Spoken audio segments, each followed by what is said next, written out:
आज का जो टॉपिक है ना वो बहुत ही इंटरेस्टिंग टॉपिक होने वाला है।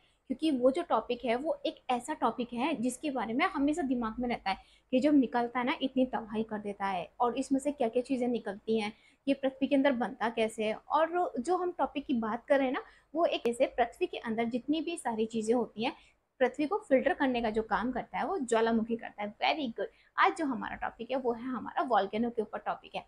वॉल्केनो यानी कि ज्वालामुखी है, जो पृथ्वी के अंदर जितने भी पदार्थ होते हैं उनके अंदर जो लावा होता है वो बाहर निकलता है, विस्फोटक के रूप में बाहर निकलता है, और उसी को हम लोग क्या बोलते हैं, उसी को हम लोग ज्वालामुखी बोल देते हैं। और ज्वालामुखी जब निकलता है ना तो ज्वालामुखी का वर्गीकरण होता है। ज्वालामुखी प्रसुप्त ज्वालामुखी होता है, डैड होता है, एक्टिव ज्वालामुखी होता है। और इसमें से बहुत सारे कण बाहर निकलते हैं, जैसे कि ज्वालामुखी राख निकलती है, और ज्वालामुखी के कण निकलते हैं, और बम निकलता है, लिपिली निकलती है, इन सब के बारे में। और ज्वालामुखी का वर्गीकरण होता है, और कौन कौन सी गैसें निकलती हैं। जो आज का हमारा टॉपिक होने वाला है ना, वो इसी से रिलेटिव होने वाला टॉपिक है, और इसमें बहुत सारी चीजें आपको बताई जाएंगी। तो welcome to geography Sindhu study points में एक बार फिर से आपका स्वागत है। मैं विजेता, और आज हम लेके आए हैं वॉल्केनो। तो स्टार्ट करते हैं हम लोग अपने वॉल्केनो में बहुत सारे क्वेश्चन रहते हैं कि यार ये बनते कैसे हैं, यार इनके अंदर से जो गैस निकलती है वो कौन कौन सी होती हैं, अच्छा इनके अंदर से जो कण निकलते हैं ना वो कितने कितने साइज के कण होते हैं। क्योंकि क्वेश्चंस आ जाते हैं, बहुत सारे क्वेश्चंस उठते हैं कि जो उनके कण निकलते हैं ना उनको क्रम से लगाइए, कि कौन सा कण क्रम से लगाने को, बहुत सारे क्वेश्चंस उठते हैं। इनमें से गैस कौन कौन सी लीक होती है, ये कितने प्रकार के होते हैं। प्रक्षुब्ध ज्वालामुखी हो गया, एक गैर ज्वालामुखी होता है, एक सक्रिय ज्वालामुखी यानी कि एक्टिव ज्वालामुखी वोल्केनो होता है। तो वो सारे ज्वालामुखी, आज इन सारे क्वेश्चनों की जो क्वेरी, इन सारे क्वेश्चनों का जो आंसर है ना, आपको इसी वीडियो में मिलेगा। और इस वीडियो को आप लास्ट तक स्विप मत करिएगा। अगर आप मेरे चैनल पे नए हैं तो मेरे चैनल को लाइक और सब्सक्राइब और बेल आइकन को बटन दबाइए, और अपने दोस्तों के साथ में क्या करेंगे आपको पता ही है, शेयर कर दीजिएगा। चलो हम चलते हैं, अपना कौन सा टॉपिक है, ज्वालामुखी टॉपिक। छिद्र या अर्धगोलीय, अर्धगोलीय छिद्र, ठीक है।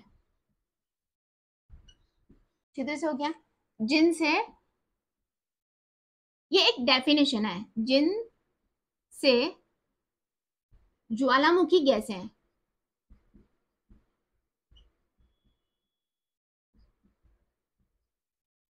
जल वाष्प,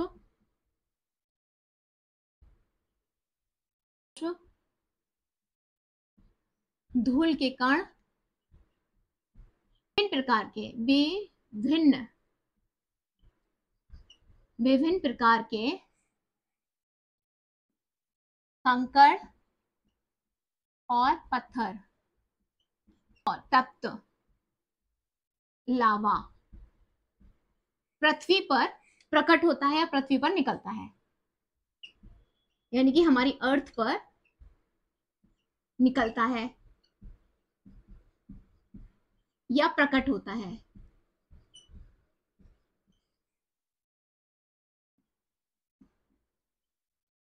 इट्स कॉल्ड ज्वालामुखी। इसे हम क्या बोलते हैं, इसे हम लोग बोल देते हैं ज्वालामुखी। ये टर्म्स एकदम टर्म्स हो गई, यानी कि सामान्यतः ज्वालामुखी वोल्केनो का अर्थ क्या होता है, गोलीय या अर्धगोलीय छिद्र से, जिसमें से ज्वालामुखी, यानी कि जिसमें से ज्वालामुखी गैसेस, जलवाष्प, धूल के कण, कंकड़, पत्थर, ठीक है, विभिन्न प्रकार के कंकड़ और पत्थर यानी कि तप्त लावा पृथ्वी के ऊपर या पृथ्वी की सतह पर आके प्रभावित होता है या निकलता है, उसे हम क्या बोल देते हैं, इट्स कॉल्ड अ वॉल्केनो, यानी कि ज्वालामुखी से हम बोल देते हैं। ये हमारी एक डेफिनेशन, ये हमारी ज्वालामुखी की एक डेफिनेशन हो गई। अब देखो मैं क्या कह रही हूँ, मैग्मा चैम्बर में मैग्मा का निर्माण, यानी कि मैग्मा चैम्बर, अब मोस्टली बच्चों को समझ में नहीं आ रहा होगा कि मैग्मा चैम्बर क्या है, या मैग्मा नली यानी कि ज्वालामुखी नलियां क्या है। तो एक डायग्राम के रूप में, यानी कि एक डायग्राम से मैं आपको वो समझाने की कोशिश करती हूँ और आप उसे समझ जाएंगे, ठीक है। इसे हम मिटा देते हैं, और इसके बाद में हम लोग एक डायग्राम के थ्रू जो हमारा ज्वालामुखी बाहर निकलता है उन सब चीजों को समझते हैं, और फिर आगे के टॉपिक पे चलते हैं, ठीक है। जैसे कि ज्वालामुखी की डेफिनेशन हम लोगों ने देख ली है। अब हम जो पढ़ेंगे ज्वालामुखी से निकलने वाले ज्वाल खंडाश्मी यानी कि प्रायोक्लास्टिक मटेरियल का आकार पढ़ेंगे, उसके बाद में हम पढ़ेंगे गैस पढ़ेंगे, उसके बाद में लावा का प्रकार पढ़ेंगे, फिर ज्वालामुखी का हम लोग वर्गीकरण पढ़ेंगे। तो इस वाली वीडियो में हम इतना सब देखेंगे। तो अभी तक हमने क्या देखा, अब हम ज्वालामुखी देखते हैं। देखो ये एक तरीके से मान लो ये हमारा ज्वालामुखी है जो पृथ्वी के अंदर है, ठीक है, यानी कि ये हमारा ज्वालामुखी है जो पृथ्वी के हमारे अंदर है, और इसी में क्या है, हमारा मैग्मा भरा हुआ है, यानी कि मैग्मा का भंडार है, ठीक है, ज्वालामुखी है, इसे बोलते हैं हम लोग ज्वालामुखी का उद्गार, ठीक है। तो ये ज्वालामुखी हो गया। जब ये ज्वालामुखी है तो ये क्या है, इसके अंदर मैग्मा का भंडार है, यानी कि मैग्मा भरा पड़ा है, ये कहाँ पे, अर्थ में है, अंदर है, ठीक है। अब ज्वालामुखी कैसे निकलता है, जब हम प्लेट अटेम्प्ट करते हैं उसमें भ्रंश आते हैं, तो दो प्लेटें होती हैं आपस में रगड़ खाती हैं, एक प्लेट ऊपर या एक नीचे, तो भ्रंश के कारण जो क्रिया होती है वो सब जो हम लोग प्लेट टेक्टोनिक पढ़ेंगे उसमें बहुत अच्छे से मैं आपको समझाऊंगी। आप मेरे चैनल पर नए हैं तो प्लीज मेरे चैनल को लाइक भी करिए, सब्सक्राइब भी करिए और बेल आइकन का बटन दबाइएगा, और प्लीज कमेंट करके आप लोग जरूर बताइएगा, और वीडियो को लास्ट तक वॉच करा करिए, ठीक है। तो ये मैग्मा हो गया, मैग्मा का ये भंडार यहाँ पे है। जब भंडार है तो ये हमारा क्या है, ये हमारा सरफेस एरिया यानी कि स्थल मंडल आ गया। जब हमारा ये स्थल मंडल हो चुका है और स्थल मंडल के अंदर से एक पाइप बना, स्थल मंडल में कुछ जगह हुई, भ्रंश के थ्रू जो जगह हुई वहां पाइप बना, तो ये क्या, मैग्मा ऊपर जाएगा, मैग्मा पाइप के थ्रू, यानी कि इसे हम क्या बोलते हैं, ज्वालामुखी पाइप बोल देते हैं। ये हमारा ज्वालामुखी पाइप है, तो ये पाइप बन के ज्वालामुखी के पाइप से ये वेंटर है, तो ये वेंटर है, इसका मुंह है, यहाँ से क्या हुआ कि ये क्रेटर बनाते हैं, यानी कि क्रेटर क्या है, पृथ्वी के ऊपर एक गुफानुमा बना देते हैं, कोई ऐसे बनाता है। जब हम लोग ज्वालामुखी आगे टॉपिक करेंगे तो आपको बहुत अच्छे से क्लियर से चीजें समझ में आएंगी, बहुत अच्छे से मैं समझाऊंगी आपको, ठीक है। तो इस तरीके का बनाते थे, यानी कि, और ये क्या क्रेटर बन गया, क्रेटर में से इनका एक होल बनता है, देखो गोलनुमा इनका होल बनता है, उसमें से क्या होता है, बहुत सारी गैसेस पास होती रहती हैं, तो ये गैसेस हो गई, इसे बोलते हैं हम लोग क्रिएटर, यानी कि कॉल्डेरा बोलते हैं, विवर बोल देते हैं, ये सारी चीजें हो गई। तो मैंने जो अभी इसमें पूछा था कि मैग्मा चैम्बर है, तो मैग्मा चैम्बर हो गया, मैग्मा का भंडार है, फिर क्या है, मैग्मा नलियों के द्वारा, ज्वालामुखी नली है, तो देखो वो आ गया ना, ज्वालामुखी नलियों के द्वारा। तो जो अभी मैंने डेफिनेशन समझाई थी उसके थ्रू मैंने ये आपका डायग्राम बनाया, आई होप आपको इतना समझ में आया होगा। अब हम जो इस वीडियो में देखेंगे, देखो ज्वालामुखी से निकलने वाले जल ज्वाला खंडाश्मी, यानी कि इसे बोले प्रायोक्लास्टिक मटेरियल का आकार हम देखेंगे। प्रायोक्लास्टिक मटेरियल का आकार क्या होता है, जिसमें हमारी राख होती है, जिसमें हमारे धूल के कण होते हैं, धूल राख होती है, और खुदरी हुई राख, जो हमारा लावा सूख जाता है तो उसके पास खुदरी खुदरी सी जो कण होते हैं उसे खुदरी हुई राख बोलते हैं, और लिपिली है और बम्ब है, तो इसे हम लोग क्या बोलते थे, प्रियोक्लास्टिक मटेरियल। इनका आकार है, ये कितने यानी कि मिलीमीटर में या फिर सेंटीमीटर कितने में निकलते हैं, और उनके आकार को आपसे क्रम से लगाने को भी पूछ लेते हैं। उसके बाद में हम लोग गैसेस देखेंगे कि जो ज्वालामुखी फटता है, ये जो गैसेस है, तो इसमें कितने प्रकार की हमारी गैसेस निकलती हैं। फिर हम लोग लावा के प्रकार देखेंगे कि लावा कितने प्रकार के होते हैं, ठीक है। उसके बाद में ज्वालामुखी का वर्गीकरण देखेंगे। वर्गीकरण में हम देखेंगे कि ये हमारा एक्टिव है, ये हमारा डेड है, या हमारा प्रक्षुब्ध ज्वालामुखी है, कितने प्रकार, ये कैसे हमारा ये ज्वालामुखी है, उनके हम एग्जाम्पल देखेंगे, उस तरीके के ज्वालामुखी हमें कहाँ मिलेंगे। तो आई होप यहाँ तक आप समझ में आ रहे होंगे। ये डायग्राम हो गया। अब हम देखते हैं प्रियोक्लास्टिक मटेरियल, ठीक है। प्रियोक्लास्टिक मटेरियल पे हम लोग चलते हैं।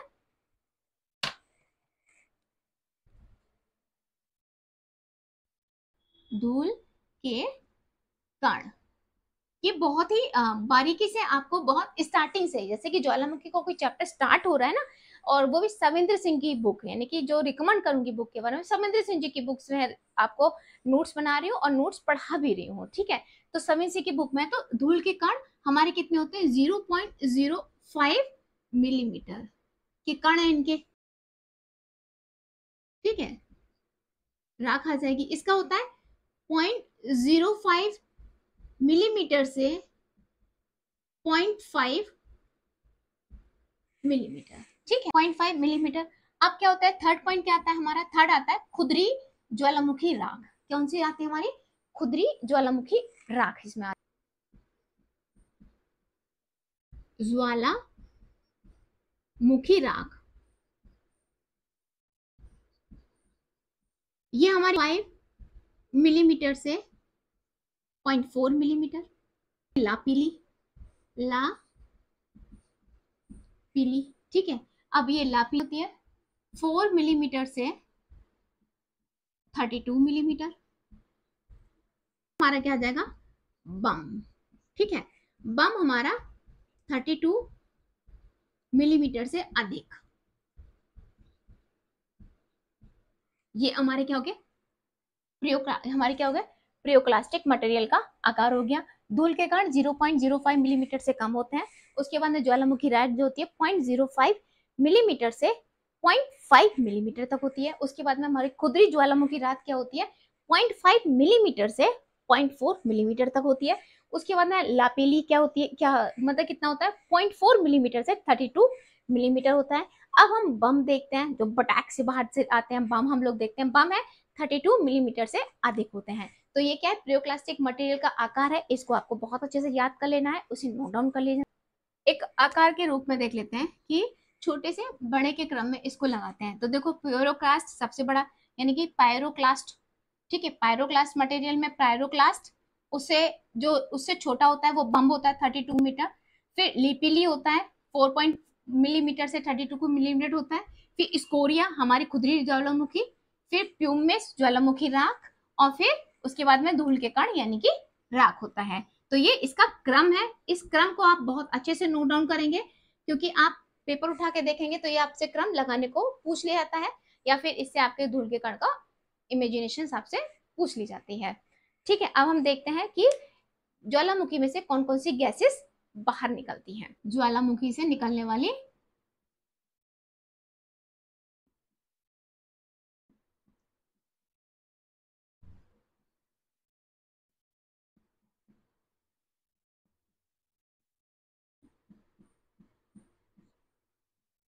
निकलने वाली गैसों की बात करते हैं। ठीक है बच्चा पार्टी, तो सबसे ज्यादा 60 to 90% हमारी जलवाष्प निकलती है, यानी कि H2O बाहर हमारी निकलती है। ठीक है, H2O यानी कि जलवाष्प, क्या बोलते हैं H2O को, जलवाष्प बोलते हैं, जल वाष्प।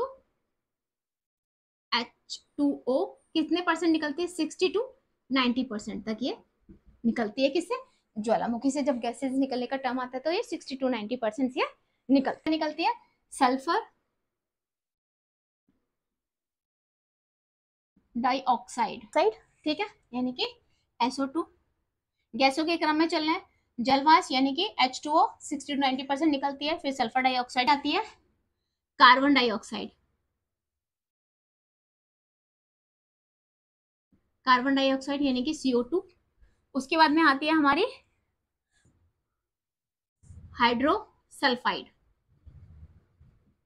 ठीक है, यानी कि H2S, या क्लोराइड NH4Cl, यानी कि अमोनिया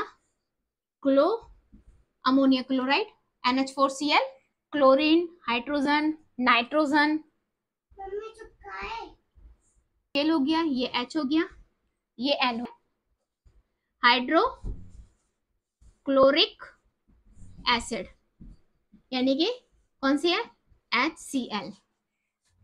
तो ज्वालामुखी से निकलने वाली गैस है हमारी कौन कौन सी हो गई, ज्वालामुखी से निकलने वाली हमारी गैस हो गई जलवाष्प यानी कि H2O जो 60 से 90% निकलती है, सल्फर डाइऑक्साइड निकलती है SO, फिर कार्बन डाइऑक्साइड निकलती है CO2, उसके बाद में हमारा हाइड्रो सल्फर निकलती है H2S, और उसके बाद निकलती है हमारी अमोनियम क्लोराइड NH4Cl, उसके बाद में हमारी क्लोरीन निकलती है, फिर हमारी निकलती है हाइड्रोजन, क्लोरीन निकलती है हमारी, हाइड्रोजन निकलती है, उसके बाद हमारी नाइट्रोजन निकलती है, फिर हाइड्रोक्लोरिक एसिड निकलता है यानी कि HCl।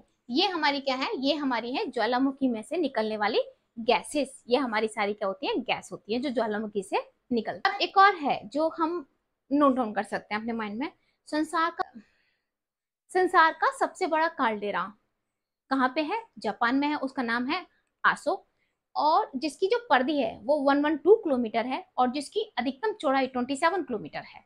ये नोट डाउन करनी। ज्वालामुखी से निकलने वाले लावे की अगर हम लोग बात करते हैं, ठीक है, तो क्या होता है, ज्वालामुखी से निकलने वाले लावा जो होता है 800 डिग्री सेंटीग्रेड से 1200 डिग्री सेंटीग्रेड तक इसका टेम्परेचर होता है। ठीक है, अब हम बात करते हैं लावा के प्रकार की, कि लावा कितने प्रकार के होते हैं, यानी कि ज्वालामुखी के जो लावा होते हैं ना वो कितने प्रकार के होते हैं। टाइप्स ऑफ लावा,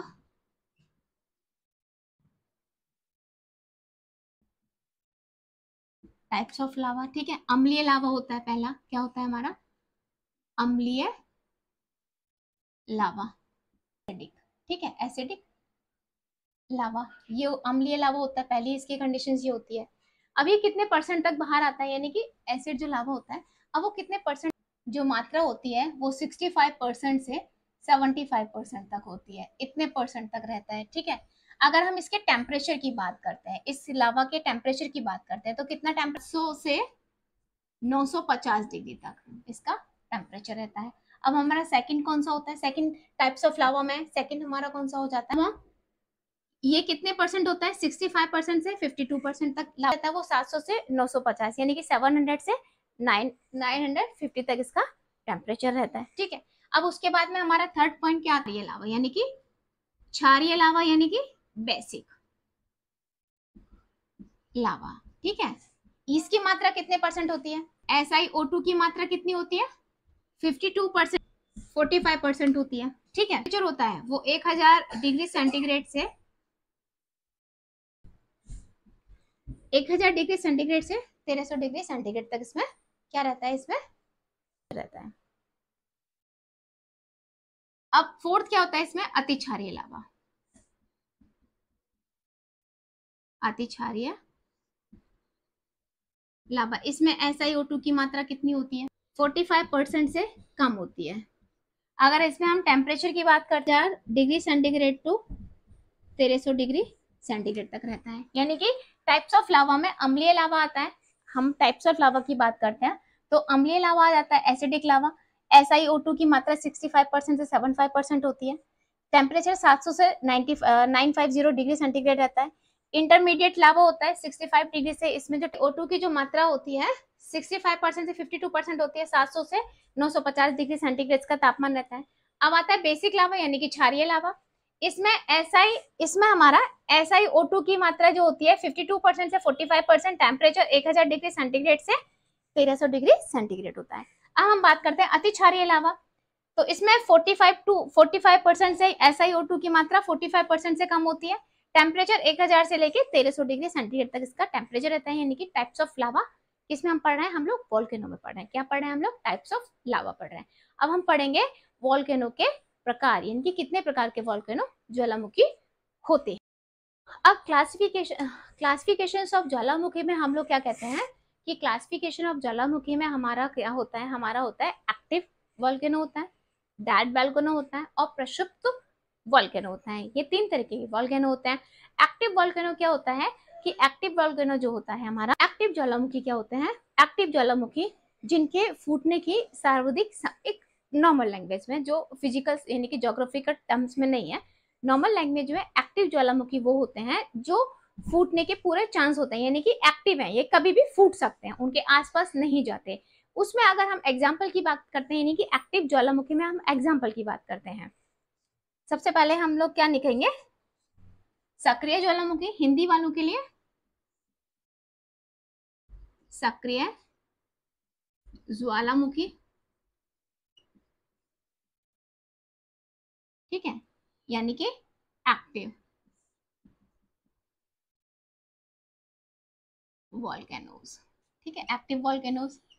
सक्रिय ज्वालामुखी अभी बताया था जो फूटने के पूरे चांस होते हैं। ठीक है, उसके एग्जाम्पल है हमारे, उसमें कितने एग्जाम्पल है हमारे, एग्जाम्पल दे देते हैं एक्टिव ज्वालामुखी में। कौन सा है, स्ट्रोम्बली वॉल्केनो। एक्टिव एक्टिव वॉल्केनो का एग्जाम्पल है स्ट्रोम्बली वॉल्केनो। ठीक है, ये वॉल्केनो क्या, वॉल्केनो में हमारा कौन सा हो गया, हमारा सबसे पहले एक्टिव वॉल्केनो में हमारा स्ट्रोम्बली वॉल्केनो आ गई, जिसको मैंने अभी बताया था इटली के सिपालिक द्वीप के उत्तर पूर्व में लिपाली द्वीप पर स्थित है। और इसमें हर 15 मिनट के बाद में क्या होता है, विस्फोट होता रहता है, जिसके कारण भूमध्य सागर सदैव प्रकाशमान रहता है और इसे भूमध्य सागर का प्रकाश स्तंभ बोलते हैं। ठीक है, नोट डाउन आपके उसमें आ जाएगा। अब हमारा फेराबोस वॉल्केनो है, फेराबोस अटलांटिक महासागर पर्वत पे है, यानी कि ज्वालामुखी के आर्कटिक महाद्वीप के इर्वेक्स पर्वत पे है, और उसी पर ओजोन की क्या हुई थी, खोज हुई थी। फराबक्स वॉल्केनो है, ठीक है, ये आर्कटिक महाद्वीप के इर्वेक्स पर्वत पर स्थित है, जहां पर सबसे पहले ओजोन छिद्र को देखा गया था। और 1987 में कनाडा के मैट में किसकी इन्वॉल्वमेंट को लेकर बैठक हुई थी। ज्वालामुखी वो ज्वालामुखी होते हैं जो उद्गार के बाद में थोड़े शांत हो जाते हैं, बट उनको हम शांत नहीं कहते, ये कभी भी फट सकते हैं, उसे हम बोलते हैं प्रक्षुब्ध ज्वालामुखी। इनके कुछ एग्जाम्पल ना टूबो, ये हमारा इटली में पड़ेगा, फिलीपींस में पड़ेगा, ये किस में पड़ेगा, हमारा फिलीपींस में पड़ेगा। ये हमारा किस में, इंडिया में है। और उसके विसुवियस, ये हमारा कहाँ है, ये हमारा इटली में है। ये प्रसुप्त ज्वालामुखी हैं जो उद्गार के बाद में शांत हो जाते हैं, बट इनकी टर्म और कंडीशन क्या है, ये कभी भी फट सकते हैं। ठीक है, ये हो गया हमारे कौन से हो गए, एक तो हमारे सक्रिय ज्वालामुखी, एक हमारे प्रसुप्त। और अब हम बात करते हैं किसकी, डेड ज्वालामुखी की। डेड ज्वालामुखी वो होते हैं 4 वर्षों से बाद में कोई भी गतिविधि नहीं देखी गई है, उसे हम बोलते हैं डेड ज्वालामुखी। और उसके जो एग्जाम्पल है वो हम देख लेते हैं। डेड वॉल्केनो, ठीक है, इसके एग्जाम्पल है हमारे, सबसे पहले हमारा भारत का आएगा। डेड ज्वालामुखी में से भारत का जो है वो आप मुझे जल्दी से कमेंट्स करके बताओ। दूसरा किलिमंजारो, ठीक है।